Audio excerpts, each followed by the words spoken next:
তো নমস্কার বন্ধুরা, অঙ্কন 007 ইউটিউব চ্যানেলের পক্ষ থেকে সকল বন্ধুদের স্বাগত জানাই। তো সকাল সকাল নিয়ে চলে এলাম আবারও একটা নতুন ভিডিও বলতে আজকে শুধু সার্জেন্ট পাওয়ার নয়, তার সঙ্গে জানা মিউজিক তারও ভিডিও দেখাবো তোমাদেরকে।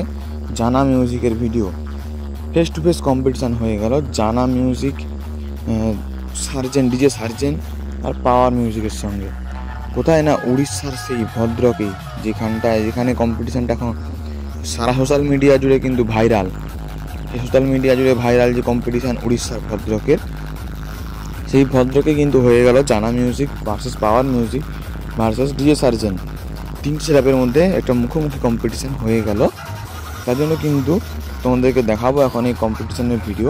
লাস্ট পর্যন্ত দেখবে, একটা কমেন্ট করে জানাবে এই 3টে সেটের মধ্যে কম্পিটিশানে কে জিতলো, একটু কমেন্ট করে জানাবে। আর বন্ধুদের মধ্যে বেশি বেশি করে শেয়ার করবে যাতে সবাই দেখতে পায় ভিডিওটা। চলো দেখতে থাকো ভিডিওটা, লাস্ট পর্যন্ত দেখার রিকোয়েস্ট রইল। আর বন্ধুদের মধ্যে বেশি বেশি করে শেয়ার করবে, একটা লাইক করবে, চলো একটা কমেন্ট করে দেবে। চলো দেখতে থাকো ভিডিওটা।